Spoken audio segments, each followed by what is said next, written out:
Welcome to the third day of the Universities 20 Conference with the theme, The Future of Universities, Making the World a Better Place to Live in, the Transformative Role of Universities. It aims at accelerating the role played by universities for aspiring and achieving the 2030 UN Agenda. We are all here to bring forth innovative ideas from brilliant minds across G20 plus participating countries for a harmonious and collaborative exchange of thoughts and visions. Once again, good morning to everyone here. I would now like to invite the session chair, Dr. Jyoti Chandaramani, Director, Symbiosis School of Economics, and Dean, Faculty of Humanities and Social Sciences, to take over the floor to start the first session of the day. Ma'am, please. A wonderful good morning to one and all, to thought leaders, to collaborators, to partners. I welcome you to session 4, Making the World a Better Place to Live in. We have amidst us the panelists with Ambassador Pawan Verma as the chair. We have Brigitte Brock Utne, Professor of Education and Development at the Department of Education, University of Oslo, Norway. We have His Excellency David Pine, New Zealand's High Commissioner to India and Bangladesh, and Ambassador Designate to Nepal. We have Professor Priyankar Upadhyay, who will just be joining us shortly. Oh, he's here. Sorry, sir. Welcome. UNESCO Chair for Peace and Services. And we have Professor Daniel Rycroft, University of East Anglia, United Kingdom. A very wonderful, curated session, making the world a better place to live in. We as academicians, we as educators, we as social change makers, what more do we need than to be sitting to deliberate on this particular issue? Providing us this great opportunity to shape a better future for nearly 8 billion population of this world. A global framework that got very well curated in between 2013 and 2015. The Sustainable Development Goals, 17 of them, which touch upon almost every aspect of life. 193 countries came together as signatories to this goal. So when I look at the issues and challenges, I am reminded of a famous economist, Joan Robinson, the British economist who once said, "Whatever you rightly say of India, the opposite also holds true." And I think that applies to the world too. The glass is half full, the glass can be half empty. And it's the half empty glass that we want to look up. We'll aim for the skies, we'll rise above where we are and make this place a better place to live in. So when I'm looking at the multidimensional poverty index, or I'm looking at the agricultural sustainability, or the inequalities that exist, the Anthropocene challenges that the world is facing today, the climate change, the geopolitics, I think it's time that we all put our thoughts together, and none other than such a wonderful panel that we have amidst us. A warm welcome. Let us join them by giving them a round of applause. Thank you so much, Jyoti ji. It's a great pleasure to have the honor to chair this session with such an eminent panel on such an important subject, making the world a better place to live in. I think that for the G20 education meeting, Uni20, there could hardly have been a better venue than Symbiosis itself, which in a sense represents the passionate aspiration to create an environment which gives people not only from India but from many, many other parts of the world a conducive environment to live in. And for that, I am extremely happy to be associated with this university. Now, to come to the subject, because we have such a good panel, The way I see it, for centuries, if not millennia, human beings have been trying to make the world a better place to live in. In part, they've succeeded, and in part, they have dramatically failed. What do we need to do to actually come closer to that goal? And it goes beyond the sustainable development goals, which are something we ought to reach. It also involves a change in mindsets of ordinary people who go through the crucibles of education like this university. But the key words I want to emphasize in my opening remarks before I throw this open to the speakers is that I think a better world needs three essential components: respect, equality, compassion. And when I say respect, I mean that we have been driven for too long on acrimonies or hostilities which are based on preconceived prejudices about the other. How do we bridge that gap? When I talk of equality, it's not only to try and reduce the economic disparity. I am looking at cultural equality. And I say this having been a diplomat and having been a parliamentarian and in politics and a writer. The assumption of a post-colonial world is that with political independence, we already have achieved that equality which we were aspiring for. But while political freedom comes easily, the impact of colonialism on the colonization of the mind takes much longer to go. I have a book on that written earlier called Becoming Indian, The Unfinished Revolution of Culture and Identity.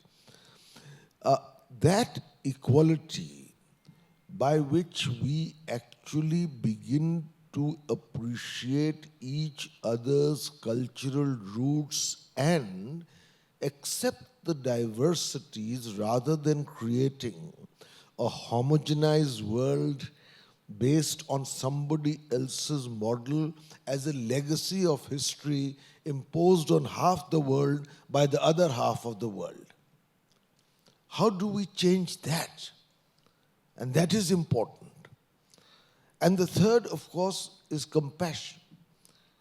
Compassion is the answer to many global problems today, where you have a genuine sense of empathy for the sufferings of others, for the aspirations of others, for the wants of others, for the concerns of others.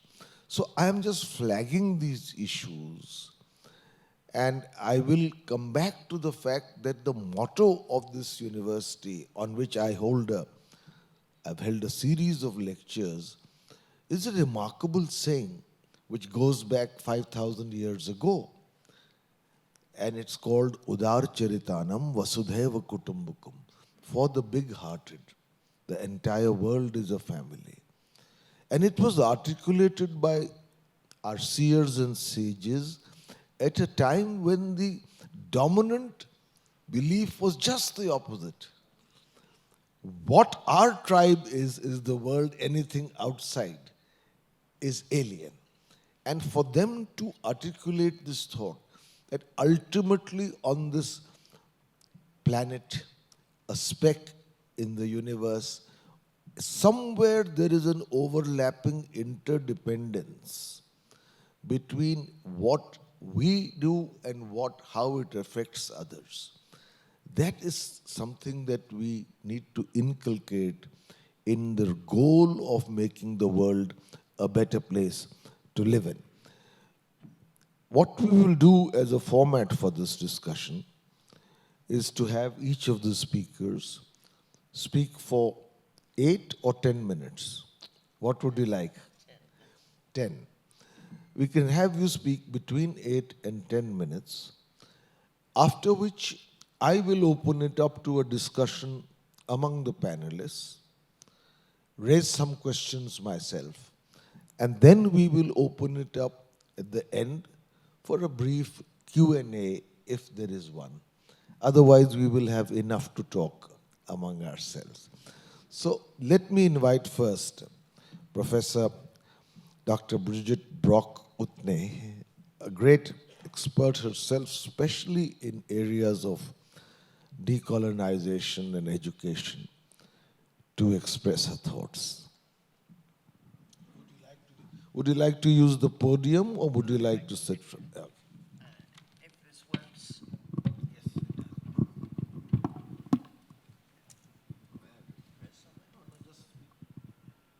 Yes, good morning to all of you.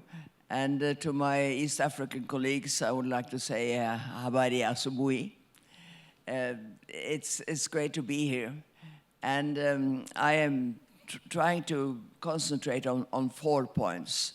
First, I'll say something about the philosophy that is what is has been the main thing for this panel. And then afterwards, I shall say something about the language issue.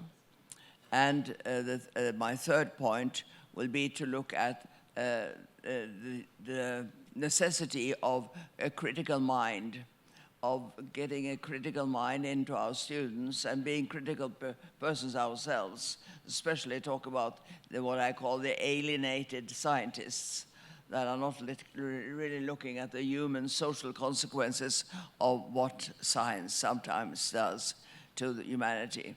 And at the end, I will talk about the invisibility of nonviolence,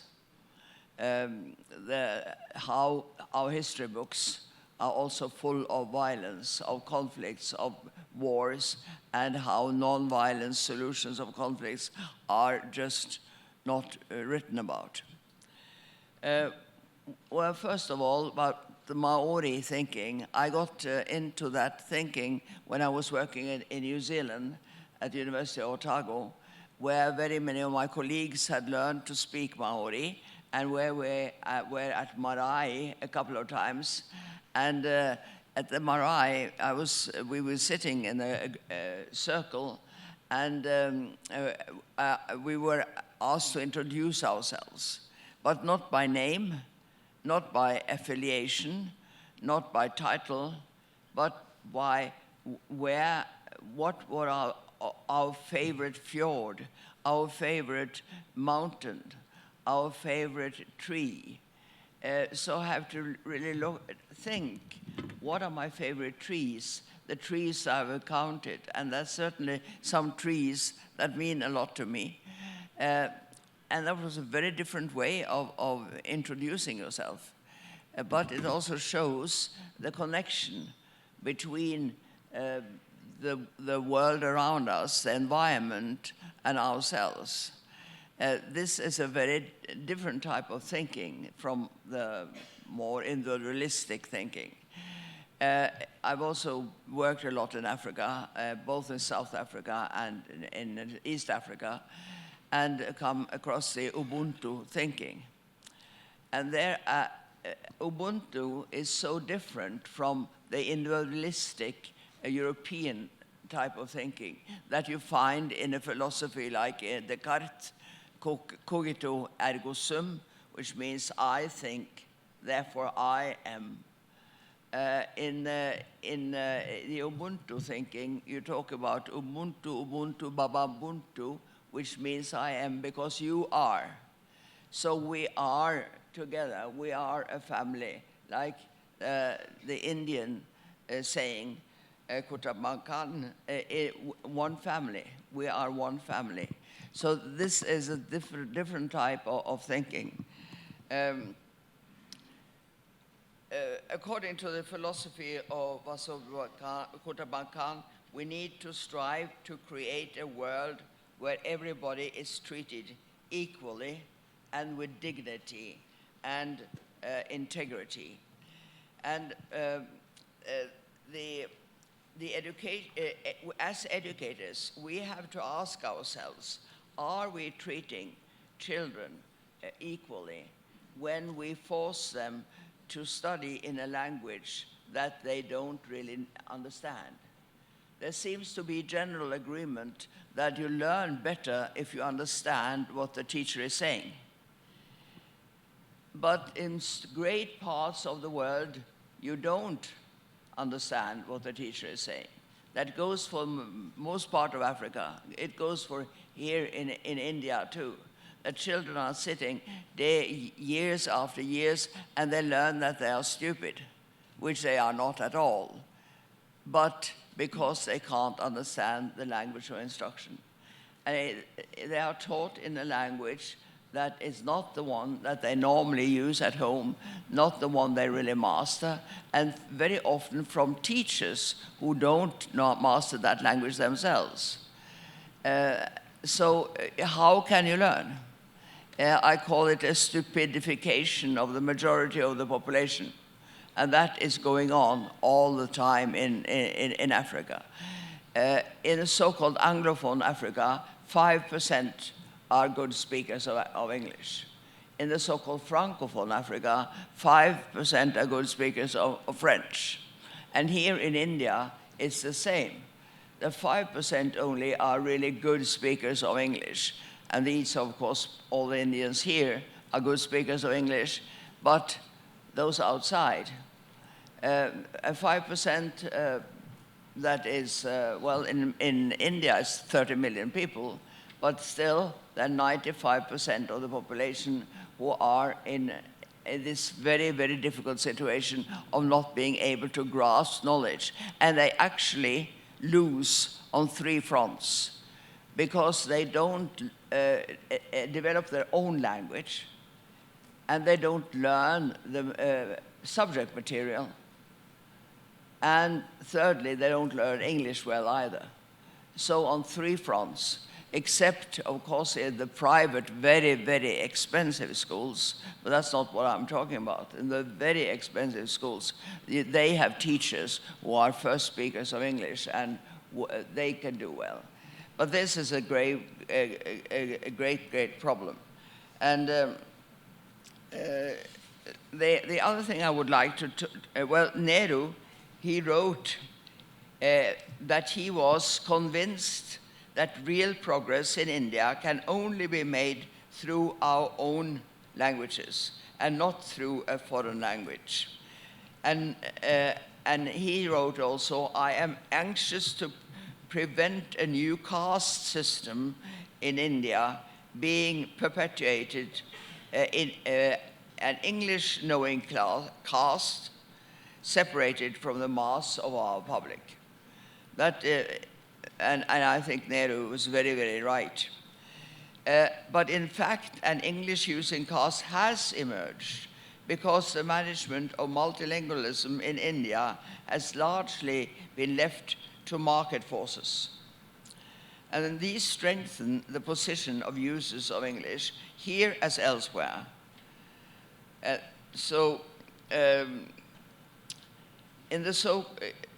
There is also a double divide when it comes to the language. There are the national languages. There is English on the top, then the national languages like Hindi, and then below that, various other languages. There's a double, you have to find the same double divide in Africa between these languages. And how are these, the colonial, or the languages that people speak, how are they going to get the status that makes it possible for children to learn? I think that is so important. A good friend of mine, a South African, black South African, is working with something he calls the Ubuntu translanguaging. Yes, you must tell me if I'm taking too much time. Ubuntu translanguaging means looking at using several languages in the same classroom. And I've seen him do this. It's possible. Of course, the teacher herself has to also command several of the languages. But he lets students answer in any language that the student feels comfortable in. And they are developing a common language. And this goes for the black majority population. Because in South Africa, those people who can use their mother tongue are only the white population. The Afrikaners, they have schools in Afrikaans, and the British in English. They use their mother tongue, which is a great advantage to use a mother tongue. But the black population, majority population, they can't do that. So there is, then I come to the point that there is a great need for critical minds.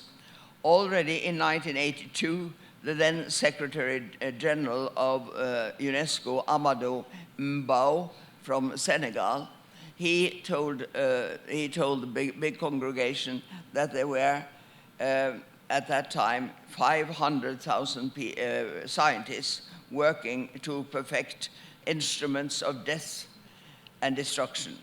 And this was, at the time, more than half of the world's scientists. Every advance in methods of mass destruction has been made, not in response to demands from the armed security forces, but from proposals put forward by men of science. These are university-trained people. We have to be aware of that, that scientists need to think about the human and social consequences of what they are doing. It's not only interesting work they're doing, they have to look at that. Well, my last point has to do with the invisibility of nonviolence. Most conflicts in the world, also in the daily life between ourselves, between spouses, are solved nonviolently. But this is not what gets into the newspaper. You don't get into the newspaper that people have lived so and so long with and lots of conflicts, but they've been solved non-violently. And you don't get it into the history books either. The history books are actually about men using violence and making wars. So you read from one war to the other. If there is no war, then they don't get in the history books. I even, in what was originally a long talk, given some examples of this, of the uprising in El Salvador against dictatorship of Martinez. That uprising was first tried violently. It did not succeed. A non-violent action was the one that succeeded. But yet it's the violent action that is being celebrated and that you can read about in the history books. It's not the non-violent action. So non-violence is under-communicated. It needs to be much, much more research on non-violence, and we need to acknowledge it in the history books. And if a woman works for non-violence, like the big peace heroine, Bertha von Suttner, the Austrian Bertha von Suttner, she is almost forgotten. I guess all of you know who Alfred Nobel was. And because of Bertha von Suttner, you have the Nobel Peace Prize. He is known, and he made his fortune on dynamite and weapons. She worked to create peace. So, but there's no statue of her. As you may know, your big hero, Gandhi, was very much for non-violence and also for looking at the role of women. He said that there had to be at least 60% women in all peace marches. And actually, there were 60% women in the big Salt March. And he said if there were not that many women, the marches could turn out violently. So the women were the guarantee. So that we lack both the knowledge about what women have done, and we lack the knowledge of nonviolence. Professor Bruckner, I'll stop you here because you'll have a chance to intervene again. One point I want to mention is a fascinating one that you raised about languages. You know, one of the former Secretary Generals of UNESCO once told me that the first thing a colonizer takes from the colonized is their mother tongue. And that is quite true. And India is a country, I think, which has one of the most remarkable linguistic heritages. 24 developed languages with their own scripts and with their own corpus of literature, and at least 2 to 3 millennia old. So it's a remarkable thing, and yet this class divide that you spoke about between those who spoke the colonizer's language and your mother tongue was a problem we faced after 1947. You quoted Pandit Nehru, and he wrote his first book in English. And Mahatma Gandhi wrote his first book, Hind Swaraj, although he could speak the Queen's English, in Gujarati, because that is the language he could communicate in best. And it was actually Gandhiji who stressed on the importance of mother tongues. But I can tell you that in India this is changing greatly, and there is a new realization that you learn in the first years of your life if taught your mother tongue first. You learn a second language faster, and research shows. So that need is coming through. But we were, and you raised an important point about, which is not often discussed in making the world a better place to live in. One of our former prime ministers, and I'll end here, called Mr. Atal Bihari Vajpayee, once said that it is a myth that the British left India as a result of the freedom movement. They left because they could not bear anymore the massacre of the English language. and that is what we need to prevent, to become a rich nation as far as languages goes into a nation of linguistic half-castes. And that is something we have to strive for. I will stop here and now invite His Excellency David Pine, the Ambassador of the High Commissioner of New Zealand, to express his views. Shukriya.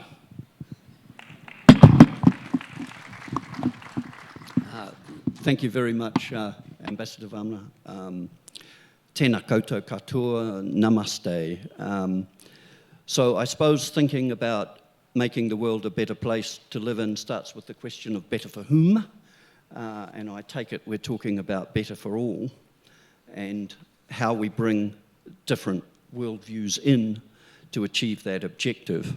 And I'm going to look narrowly, following on from Professor Brock-Utne, some of the things we're doing in New Zealand specifically in relation to our indigenous culture, Māori, and I think, Ambassador, your framing of respect, equality and compassion is a very good way to think about these things. Respect, I take it, implies an effort at understanding, a genuine effort at understanding the other. It also implies self-respect and sincerity in communicating our own position, to enable it to be held up to scrutiny by others, and to give a more meaningful exchange. Compassion, as you rightly say, requires empathy. Equality, it seems to me, is the hardest of the three.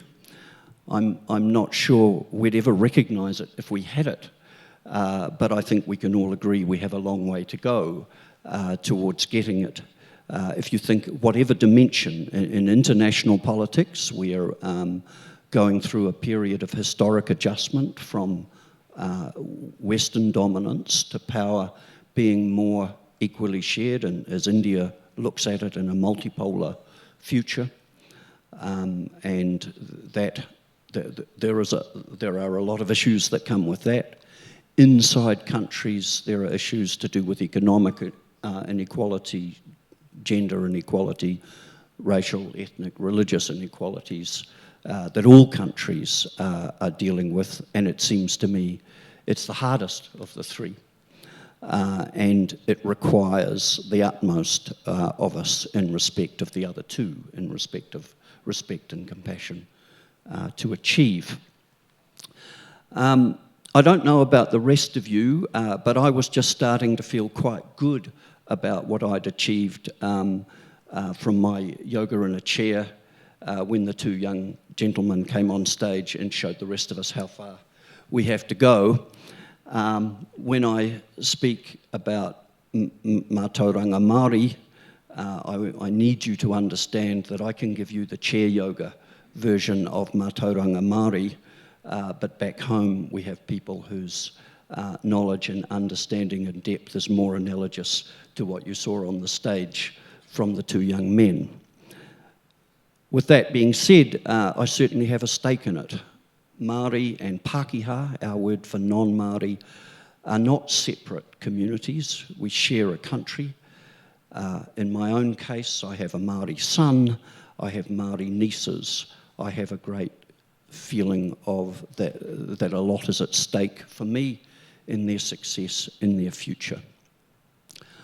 I want to start by acknowledging that in this context, in the context of higher education, the issues are not simple. They are difficult, they are controversial, and we shouldn't shy away from it.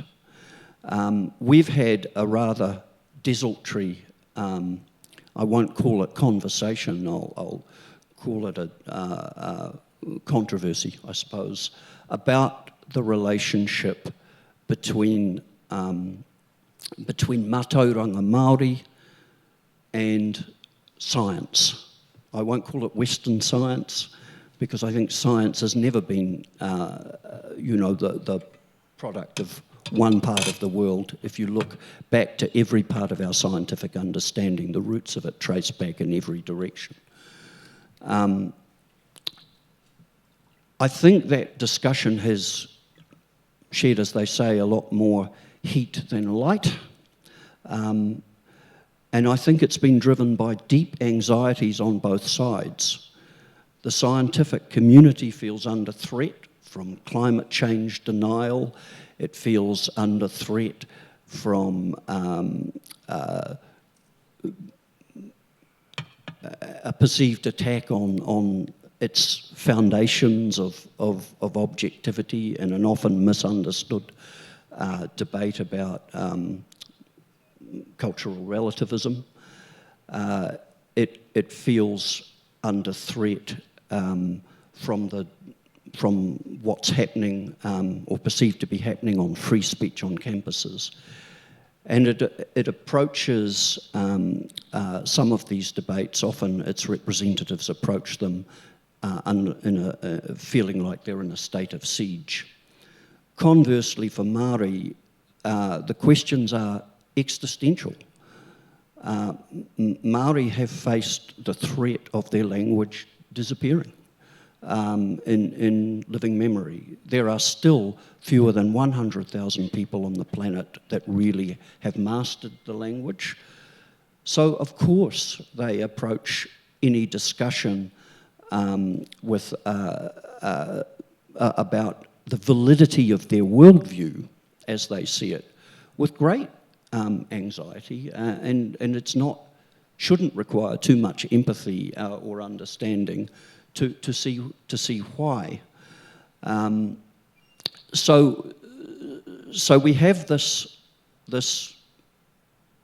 debate that, frankly, I don't think we're quite ready for, and at the moment, I think it's more a matter of giving emotional support to both sides in respect of their anxieties than it is trying to resolve as if these issues could ever be resolved.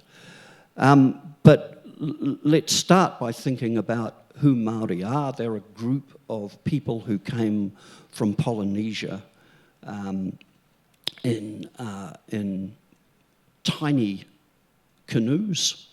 And if you've ever sailed around our part of the Pacific Ocean and seen the size of the waves, you'll be in awe of the feat of navigation that allowed them to find our remote islands in the first place. You'll reflect that when the colonisers travelled, they travelled as men. Polynesians travelled in groups of men and women in these canoes equally. Somehow they found our islands and they flourished in what are quite often inhospitable conditions and developed a way of life and a worldview. And it's fair to say that they must have done a fair bit right and figured out a few things to have survived all these centuries. Like all societies of humans, they had a well-developed understanding of the natural world. They had sophisticated agricultural practices. They had highly developed navigational techniques. They had refined measurement systems for distance and time. And they expressed all of this without a written language. And I don't think it's drawing too long a bow to recognise the connection that comes through to this day, where such a high proportion of our best poets, our best authors, our best actors, our best filmmakers, Māori have really embraced the technology of filmmaking as well as the storytelling part of it, are Māori. So they also had a very sophisticated system of carving that captured their genealogy, history and worldview in the absence of a written language. So all of these things are encaptured in their language, in their culture. And when Māori look at universities, they don't necessarily feel a place that is welcoming to all of this. And that is understood on both sides, and there is a respectful effort on both sides going on now to address this. That's not to say Māori have never seen value in what universities are and what they do. That would be a very misleading thing to say. From the very beginning, when our first university, the one that Professor Brock Utne was at, was established in 1869, from the very beginning there were Māori who saw the value of what universities do and wanted to contribute to it and wanted to build knowledge. And to this day, we have distinguished Māori scholars in just about every area of knowledge you can think of, from the sciences to history to law. Even I discovered in preparing for today's session in yoga. How about that? So I think, you know, just to say there has to be give and take, there has to be a sincere effort of understanding. We are seeing in education New Zealand, they are bringing in Māori concepts, kāwanatanga, which you might think of as something like governance, rangatiratanga, leadership, orititahi, ideas around equality. And we've seen a massive increase in Māori participation, for example, in our Prime Ministerial Scholarship Program. And we're seeing in all 8 universities a very genuine effort to lift that. But the issues, as we've illustrated, are complicated. We have a long way to go, Ambassador. Thank you, Your Excellency. I think that was a very insightful presentation. You mentioned how difficult it is to achieve one of the goals that I mentioned, or one of the ideals, and that is equality. I think it's important to understand that we cannot achieve absolute equality.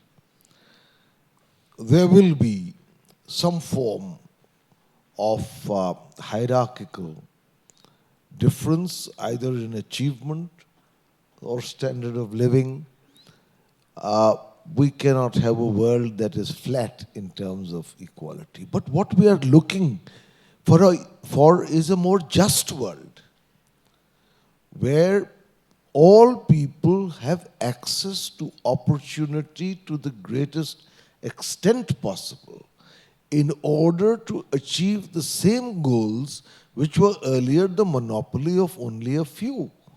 And that is the world we need to aspire for. And I must say to you that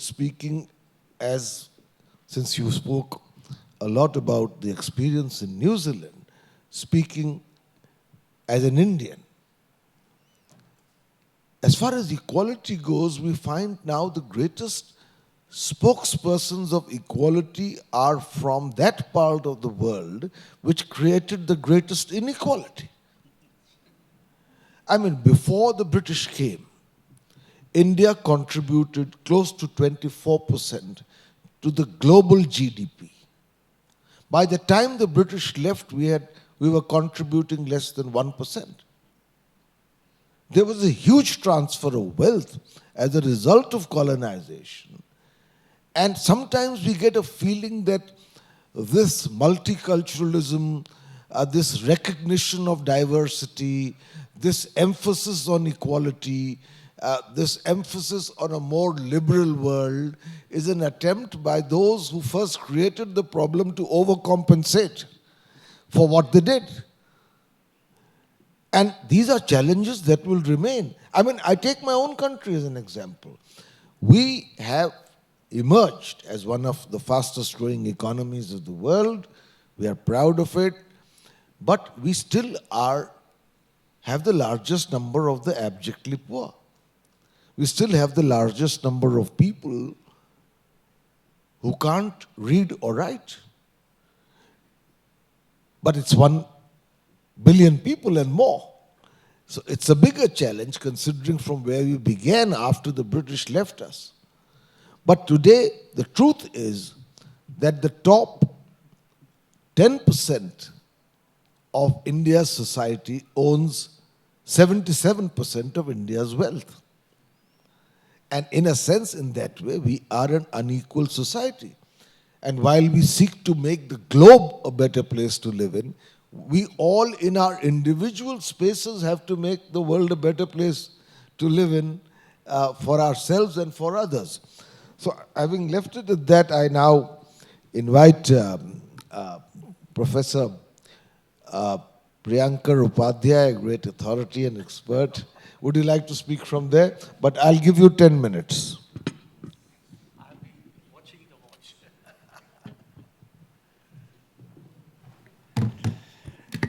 So, namaskar, and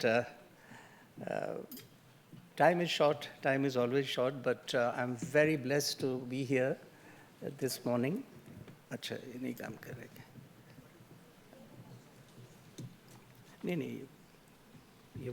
Is it working? Just put your mic to your phone. Yeah, that's right. I mean, sometimes you have to make it. So, namaskar once again, and very blessed to be here, and it's a great day. It's International Day of Yoga with the theme Vasudhaiva Kutumbakam. So that makes it so striking here, and especially the venue also is quite remarkable. Here is a university which has been teaching Vasudhaiva Kutumbakam across the board for many years. So great venue, great time. Lamentation is that theme, the canvas is too wide, multi-corner debates, simply about what the better world could be and should be, endless, whether development has really helped.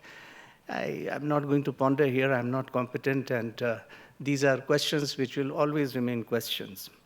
But let's start with this particular emphasis that there is no dearth of ideas like Vasudhaiva Kutumbakam, like Mata Bhumi Putro Aham Prithva from Earthved, Sarve Bhavantu Sukhina, and you know the rest.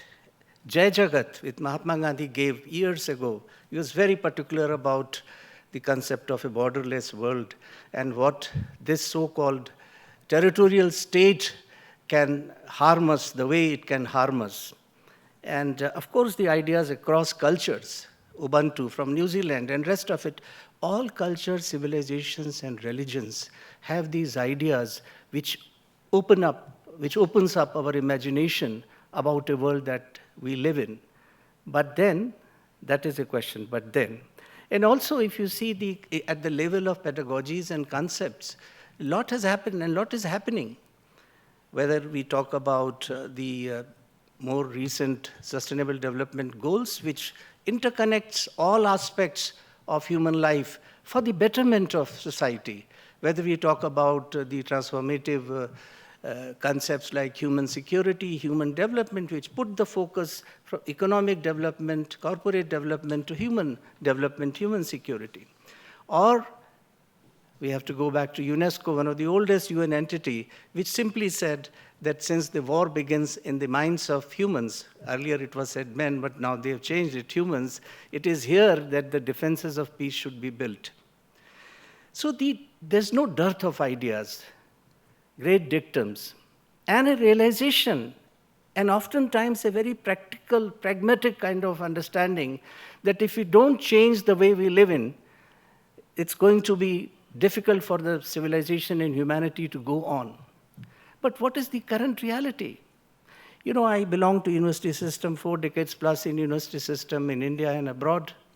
And if you look at the awareness, and in fact, a couple of years back, we did a survey amongst the university students across the faculty, how much awareness they have about these ideas and concepts, whether it is UNESCO's preamble, whether it is about nuclear weapon ban, and right to peace. Do we know there is something like a right to peace? Most of these students, 89% of the students came below the mark. They had no idea about youth for peace, women for peace, WPS. Transformative ideas have been sort of occupying the center stage, but an acute unawareness about these things. And against what? Today, and I'm not dramatizing it, the humanity has never been as divided as it is today. Only day before yesterday, I read CIPRI 23 in a Stockholm think tank that the nuclear race has once again started touching its peak with over 12,000 nuclear warheads prepared. All the talks of disarmament has come to a standstill in the wake of Ukraine. Then climate change 2023 report, the IPCC report, Intergovernmental Panel, it's dismal. So these are planetary threats, and universities must play a role for nothing else, because university is also a kind of representation of the humanity.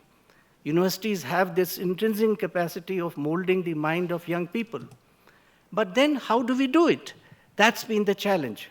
And I think some practical measures have been taken. Symbiosis is one of those, which is propagating the idea of making even the IT students, management students, wiser about how to look at the world around. And why not? Basically, politicians, basically the decision makers look at the public constituency. And the kind of controls they have on media, they are able to sell an idea that peace is not really pragmatic, war is. And I can see the result of that. In India, we just have 2-3 peace studies center, peace research center, as compared to hundreds of centers and departments which study militarism, military, defense, and other things. The institution of Gandhian studies are on a decline. They are virtually dismantled. We had a prestigious institute of Gandhian study at Varanasi, where I come from.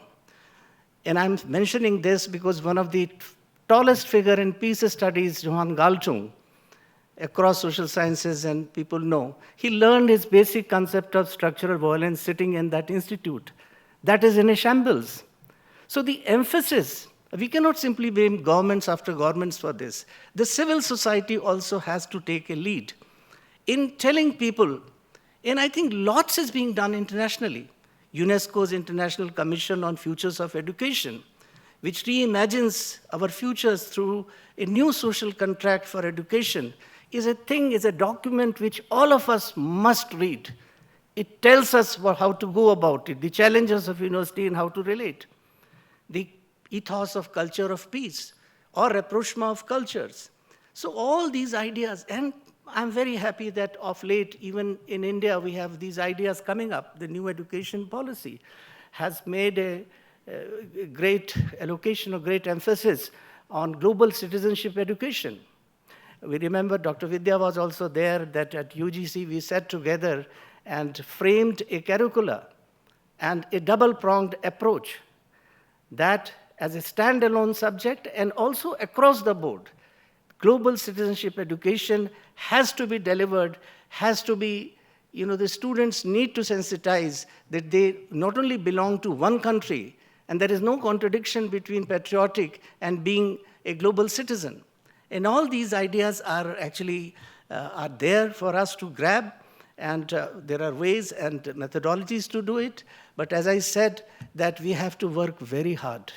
Often when I think about it, I'm reminded of a very old ideological, actually, it was one of those Marxist. These days, it's a preface to say I'm not a Marxist. Antonio Gramsci said somewhere that pessimism of intellect and optimism of will. Intellectually, if you look around, there is pessimism around. But I think the initiatives like this and our efforts as university, as a member of university system, college system, we can do a lot to transform the world. Thank you so much. Thank you, Professor Upadhyay. You touched upon something which we had not yet fully discussed, and that is the threat of nuclear war. We cannot have a better place to live in if none of us are alive. Perhaps it would be a better place to live in if none of us are alive. But the point is that we are hurtling towards what is called mutually assured destruction. I mean, there's a war going on in Europe where there is a perennial and repeated threat of the possible use of nuclear weapons between Russia and Ukraine. And sometimes, in this goal of trying to make the world a better place to live in, because perspectives, where you stand depends on where you sit. The way I see it, those countries who developed nuclear weapons and continue to make more of them insist that no other countries should have them. But we will continue to make more. This hypocrisy is mind-boggling. I mean, on climate change, you mentioned that also. It's a global crisis. And all nations have to come together in order to resolve it, in order to make the world a better place to live in. But on climate change, the problem was originally created far more by those who today insist that the entire globe should bear the cost of ameliorating it. And that other civilizations and other subterranean diversities should remain as boutique cultures in their rather rustic village environments close to nature, while they have built skyscrapers and consumed electricity and moved ahead in industrialization at the cost of ecology and of the environment. So these are issues that we confront, and as someone who's both in diplomacy and politics, I sometimes feel these double standards, but we will discuss them in the final round. I now invite Professor Daniel Rycroft, who's been waiting patiently.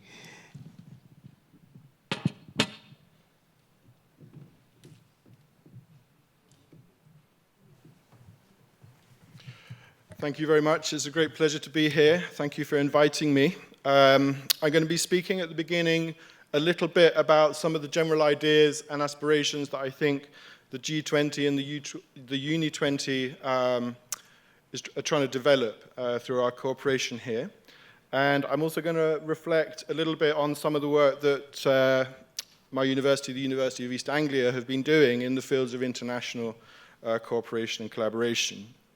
And I want to later on kind of come to, I think, some conclusions about how, as a Uni20, we need to perhaps kind of, in the light of these issues that have just been addressed so succinctly, set out a higher set of ambitions for the world thought and the world mind.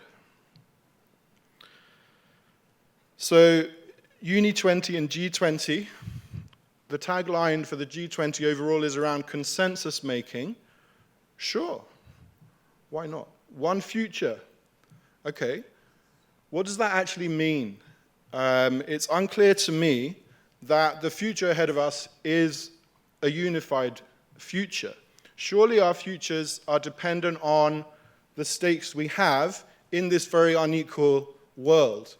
And even if we do move towards more equality, that still will create futures, multiple futures that are different from one another, according to whatever we're trying to bring to the world-making process or the peacemaking process. So the quest for one future will always be open-ended. It'll never be resolved. It'll never be unified. There will always be space for dialogue in order to ascertain why the sense of difference, why these multiple cultures that we need to preserve have an equal space. So I've been very heartened this morning to hear the great levels of emphasis that have come about through a prolonged engagement with the world's indigenous peoples. To my mind, this needs to be the starting point for any one world future. They are our world's first peoples. They are the people who have survived through countless millennia, countless centuries of oppression, and somehow they have the humanity and the vision to contribute to the world-making process that has been basically given an architecture by the United Nations. The world's indigenous populations are one of the UN's major stakeholder groups for the implementation of the Sustainable Development Goals. It needs to be a world by 2030 that is relevant and suitable for the world's indigenous populations. Let us all question our role in that process. If we're doing something towards that, the building of that betterment, or the making of that betterment, that kind of peace, if we can develop that peacemaking attitude, we will transform ourselves. Because I can guarantee you that in this room, the percentage of people who consider themselves to belong to any of any indigenous population or people will be in a numeric minority. So even within India, let us question what it means to be non-Adivasi. The Constitution of India was there, built at the time of India's independence, just after, to promote equality between all communities, to generate more equality. Are Adivasis represented in the G20? I think you know the answer to that question. Are Adivasis represented in Uni20? I think you know the answer to that question. Uni20 in the future, I would suggest, must be more sensitive to the world's indigenous voice and its plurality. This isn't a new message. It's a message that we have a duty to acknowledge and a duty to respond to in so many different ways. My inspiration for my engagement comes from Rabindranath Tagore and his earlier iteration of the concept of an international and symbiotic university at the abode of peace, at Shanti Niketan in West Bengal. He was a philosopher, a teacher, a poet, a writer, educationalist, a humanist who set out a very powerful vision for the meeting of world minds, the meeting of world cultures, under the auspices of Vishwa Bharati, or where the world meets in one place. He took that to be a literal place, Bolpur, but he also took it to be a place of imagination whereby writers, poets, translators, thinkers, public intellectuals, radicals, all manner of educators should open their mind, open their eyes, and basically develop a world citizenship that's relevant to them, relevant to their future, relevant to their society, and to make that world engagement the starting point for their education, whether it be as a teacher or learner. And so when we hear about all of these great claims now that India's higher education space is becoming a Vishwa Guru, a world teacher, we need to just settle down and basically question what that means in terms of what is our audience. If we, as in educators, are the world teachers, who are the chelas? Who are the Vishwa chelas? Are they our students? Are they people outside the university? Are they people in government? So we've heard a lot in terms of what the role of universities is yesterday about speaking truth to power. If we speak truth to power, we need to do so in a way that basically can adapt truth, in a way that it can be accommodated within the halls of power, in a way that's palatable to the world leaders.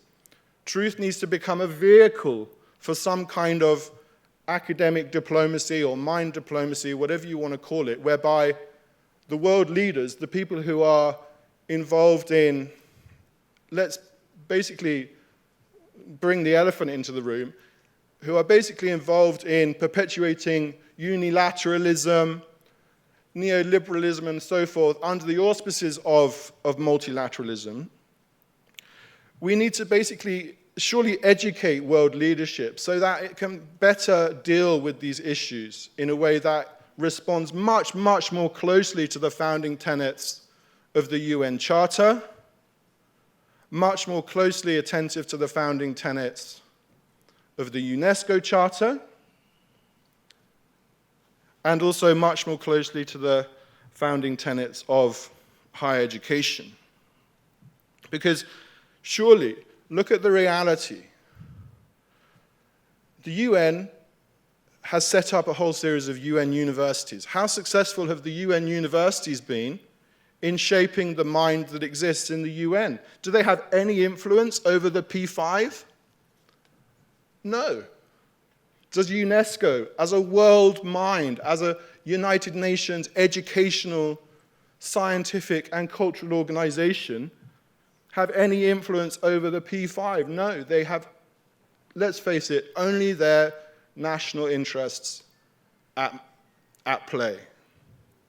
They don't have any sense of global citizenship. So the global citizenship question is a very real one that we are basically sensitized to in our higher education spaces, that obviously we're trying to bring into our educational programs, whether through the SDGs or through anything else. But it's a huge issue to grapple with, because global citizenship implies an understanding of all manner of minority citizenships, all kinds of national citizenships, and the whole diversity of national constitutions that exist out there.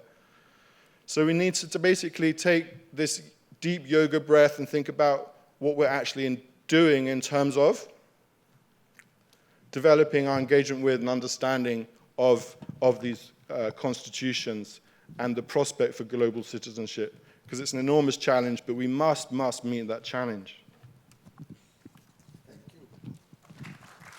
Thank you,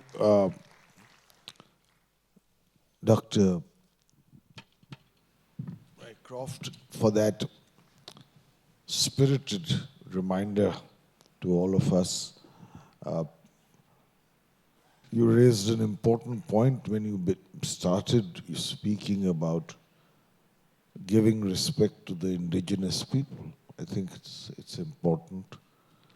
And in that context, you mentioned the Adivasis in India also. And there is no doubt that for centuries they were a marginalized part of society. But I must give credit at least to those who founded this nation, a young nation but an old civilization. In 1947, when they began to draft the Constitution, right at the inception in 1950, when the Constitution was adopted, there was the scope for affirmative action for the rights of, the scheduled tribes and the scheduled castes. And while all goals are not met fully, I know that it has led to a great deal of empowerment, but much more needs to be done. And I'm sure we will, as a nation, work together to do it. You also mentioned a more representative world. I entirely agree with you that the monopoly in the Security Council of the P5 needs to change. The world has changed. South Africa needs to be there. Brazil needs to be there. I think India needs to be there. But you know who's blocking any attempt to change it also. And Britain is one of the countries, but far more importantly are America and Russia and China. So I think, we have a ambassador here. I have been one myself. We have international educationists. The goal cannot be ultimately, even in a better world, to obliterate national interest. We defend our national interest. But the goal must be to what extent we can harmonize national interest with global good. That's a feasible goal and a practical goal. But I don't think we can become, in the near future, global citizens where there are no national interests, because my real worry in this obsession with globalization is that it will completely destroy legitimate diversities, which is one of the goals of UNESCO. Now, since I'm the chair and it's 10:40, I'm going to give 5 minutes to any of the panelists to make a quick comment or a rebuttal before I open the floor for questions and then for my summing up. Would any of you like to say something? Professor Brakutne, Your Excellency David Pine.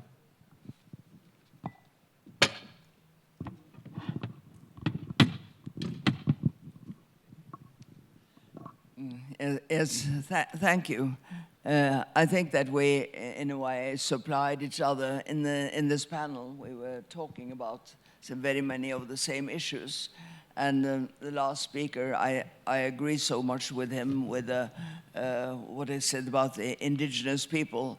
We have also an indigenous population in Norway that we have been treating very badly for very many years. It's only in the last 30, 40 years that they have been allowed to use their own language. They have a language which is very different from Norwegian. And they have been not allowed to use it. They have been treated like also African children. They've been beaten if they use their own language in school and so on. That has changed. Fortunately, it has changed, but there has been a lot of work to have that being done. And there's still conflicts going on all the time now with energy put in places that will destroy the livelihood of the reindeer. And that is their whole culture is built on the reindeer culture. I think that is so important. I want to say one other thing that we talked about, the language issue. The conquered people lost their language rights because the colonizers, they imposed their own language upon them. And one of the great ironies in many colonized nations is that after the colonizers have gone, the people of the former colonies proceed to enshrine the colonial languages as official languages in their constitution. The colonial language often outrank, oh, don't you hear me? Well, shall I repeat? I was saying that conquered people lose their language rights. They lost their language rights because the colonizers imposed their own language upon them.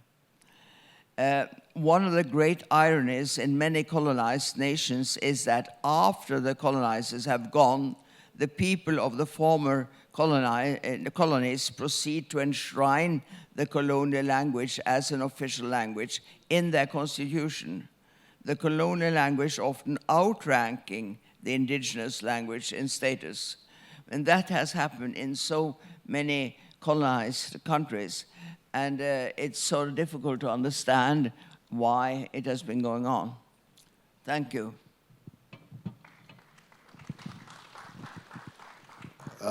If there are no more comments, I'm going to open the floor for a couple of questions.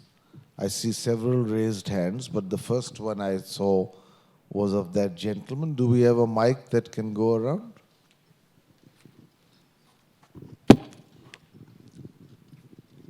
Please introduce yourself and you ask a question either to a specific panelist or the entire panel. Yeah, thank you. My name's Anthony from Australian Catholic University in Melbourne. A question for David. Really liked the topic of the Maori and the culture, etc. My question is, we have some similar issues in Australia with trying to integrate cultures together. Have you got advice on how institutions can actually do that a bit better? Because there's such a clash of cultures, it's hard to know how to move together without compromising either of those cultures, if that makes sense? The first thing diplomats are trained to do is never advise another country on what to do. But I lived and worked in Australia in the 90s, and I have to say things have changed enormously, it seems to me. And it seems that there's a very genuine effort at reconciliation going on in Australia, a genuine effort at empowerment of Aboriginal cultures going on. The difference between the situation in Australia and New Zealand is as different as the two cultures themselves. You know, one an extremely ancient culture that has a very different worldview and philosophy, whereas Māori from the word go, from the time that the British first arrived,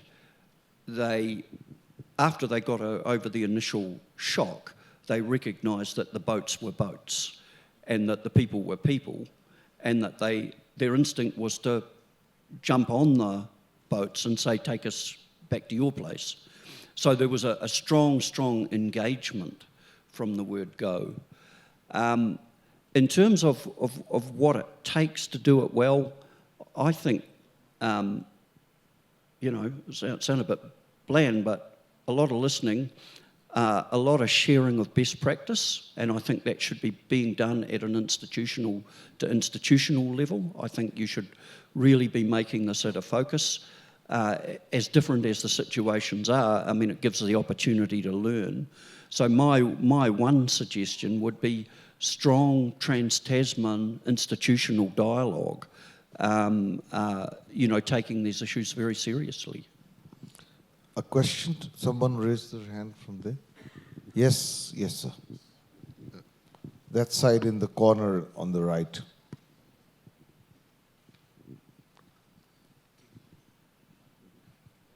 Thank you. Good morning. My name is Ali, and I'm from Chad. I'm an international student. From where? From Chad. My only question and specific question is, it's something not very basically, and we should bring it like as a point. You brought an important point like international cooperation, the conflict in Europe between Russia and Ukraine, and you talk a little bit about colonization. But the important point is, we should talk about the new colonization. So, how can we make this world a better place to live in if there is new colonization? If there is imperialism in economic and also in culture? Thanks. Should I answer it? Would like to answer it?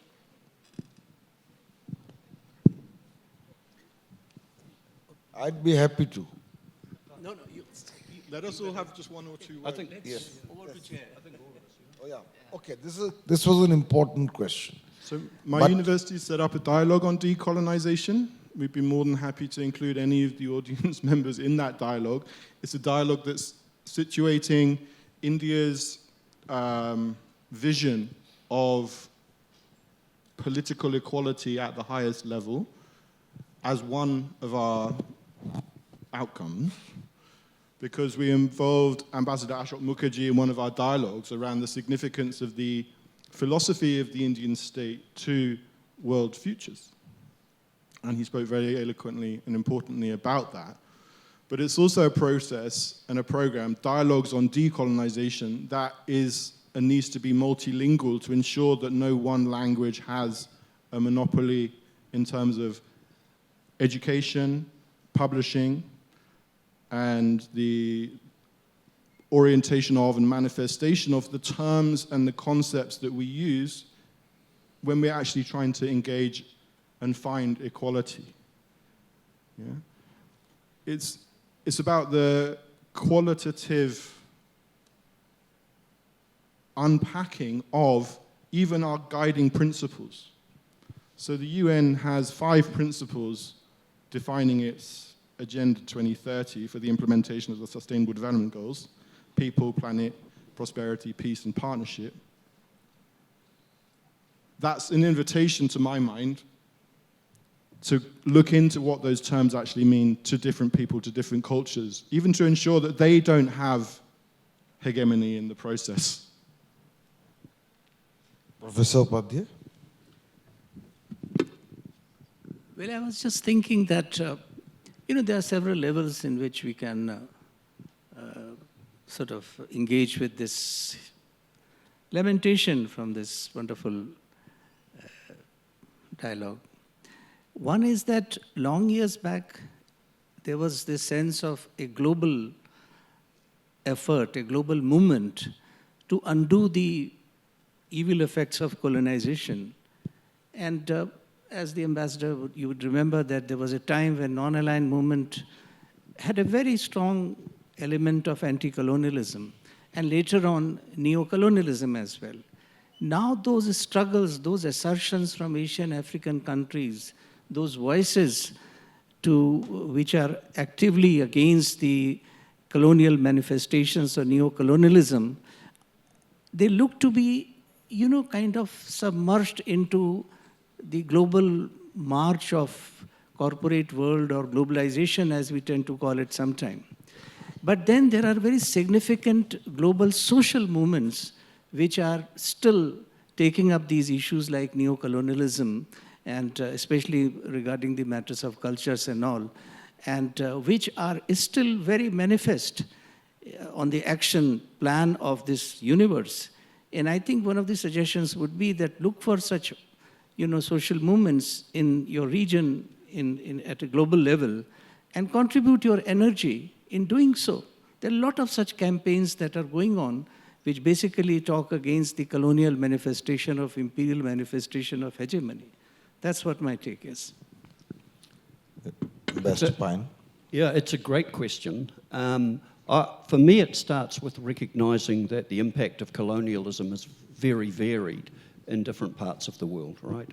If you think of countries like India, Malaysia, where what you got was a colonial period, extractive colonialism, wealth removed from a country, and dealing with repercussions of all of that. Now that's one type of thing. But in my country, in Australia and the United States, it's quite different. It was a form of settler colonisation. And now we're in a situation where hundreds of years later, we're still dealing with the consequences of that. But, you know, on a certain level, people like me, you know, we don't get to choose where we're born. We only have one home. In terms of my own ancestors, they weren't the colonists. My ancestors came from Ireland, escaping British colonisation there, and from China to take advantage of economic opportunities. But because I kind of look white, I grew up in a system that undoubtedly benefited white people, and we have to think about what that means and how we restore justice. The one great thing we've got going for us is that Māori themselves have chosen to engage and try and reconcile peacefully, and we have a long process. A very wise judge, Māori judge called Sereti Jury, once told me, you will never, ever get different groups to agree on what a fair outcome is going to look like, but you can get them to agree on a fair process. And if you get them into the process, they will accept the outcome of that process if you stay true to it and keep it fair. Professor Oatney, would you like to say something? No. Thank you for raising that question. I think it's very important to understand, and several of my books deal with this, that while globalization is a reality, under the garb of the notion that the world has become a global village, we have the perpetuation and penetration of a new form of domination, which is neocolonialism. And it is happening, ironically, with those being so affected, being unaware of the fact that they are its victims. That is the amazing thing. The more powerful countries are able to ensure that their dominant idiom, lifestyle, value system, cultural symbols, living mores, they are penetrating other societies and molding them in their image. And it is happening at the economic level, on models of economic growth. It is happening at the cultural level, in mimicry and emulation, and it is happening socially. And it's a reality we must understand. And many yardsticks of excellence today that we take as global are extremely biased and partial. I give you an example of the Nobel Peace Prize. Mahatma Gandhi, who I think was the greatest messiah of peace the world has seen in recent times, was nominated for it 14 times, but never got it. The Nobel Prize for Literature, how many times has it gone to writers in French or in other European languages or American writers? We have remarkable talent in our country and other countries, which does not have the means to be recognized or to be translated or the effort to be judged. And so many of the global standards today while in the garb of equality and globalization, are a form of neo-colonialism. Your question was important, and I'm going to end the questions at this stage. We have 3 minutes, and I'm aware of it. There's a clock in front of me, which I will use as the prerogative of the chair to sum up or thank my panelists. It's been a very interesting discussion with many facets. We haven't solved every issue, but we've flagged many important ones. I think ultimately, the world will become a better place to live in when there is a change in the mindset of human beings. It was rightly mentioned that it is in the human mind war or peace begins. And that sensitivity, that change in mindset to be effectual, effective, and impactful, it must start when minds are young and impressionable. That is why the university, and that's why the summit, and that's why we are here. Because by the time you have evolved into sterile certitudes, your minds have hardened, your vision has narrowed, you are already in the grip of superiority complex, in hatred and bigotry, it's very difficult to change. So we have to do it here. And in that sense, Dr. Majumdar's vision of creating a learning environment where this is imbibed in you. The world is in a family. Now, this is not what we said today. I'm amazed, as I mentioned in the beginning, it was said 5,000 years ago. And also we have a certain, I think in all our civilizations in the past, there was a greater sensitivity to the interdependence and coexistence that the world must have. One of our great sayings, we have Mahavakyas, great sayings in our ancient texts and scriptures, is Ano Bhadraha Kritavo Yantu Vishvata. Let good thoughts flow to me from all directions. We have similarly many parts, Udar Charitaram, Vasudhaiv Kutumbakam, we have many sayings which emphasize the importance of, if not achieving, striving for a better world. Today we are at the cusp of at least a greater awareness of the factors that go into making a better world. Earlier they were brushed under the carpet. You raised the issue of language. Exceptionally important. We are realizing it.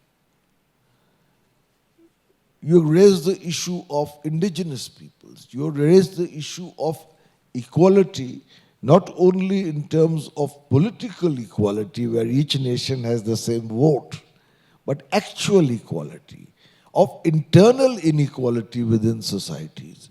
We have become aware of this, of the interdependence of the world on climate, on terrorism, on drug trafficking, on disease. COVID showed us that unless we cooperate, disease knows no barriers.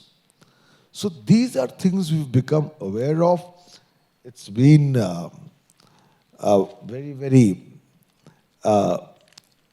productive session from my point of view, and I'd like to thank all my panelists again for their words of wisdom, and to thank all of you for being here. Thank you so much. On behalf of Symbiosis International University, I take this opportunity to thank our esteemed thought leaders, panelists, collaborators for today's session, Making the World a Better Place to Live in. It reminds me of a song of 1985 written by Lionel Richie. We are the world, we are the people, we are the ones to make a better place. So let's just you and me get down to doing it. 1985, and then it takes me back to 1964, and the words of a Hindi movie song. I'll say the English translation for everyone. Oh, come with me, let us go on a journey under the sky, where there is no sadness, there are no tears. There is compassion, respect, equality, peace, cultural acceptance. Find love, and love is nurtured along with all these values. Yes, I think my friends must have guessed which movie. आचल के तुझे मैं लेके चलूं एक ऐसे गगन के तले जहां गम भी न हो आंसू भी न हो बस प्यार ही प्यार पले. Kishore Kumar's well-scripted words, दूर गगन की छाँव में. Thank you, and I now call upon our Pro-Chancellor, Dr. Vidya Yervadikar, to felicitate our esteemed guests. I think our panelists deserve a louder round of applause, and we are really the true social reformers here, development foot soldiers. And over to you, Vidya ma'am. I'd request ma'am to felicitate Professor Birgit Brock-Utne from the University of Oslo, Norway. A big hand to her, her enthusiasm, her wisdom, and her great work. His Excellency David Pine, the New Zealand High Commission to India and Bangladesh, and Ambassador Designate to Nepal. Professor Priyankar Upadhyay, UNESCO Chair for Peace. Professor Daniel Rycroft, University of East Anglia, United Kingdom. And our very own distinguished Professor, Ambassador Pawanji Verma.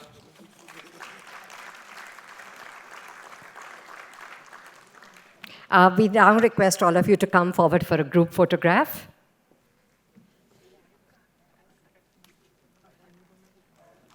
Thank you so much.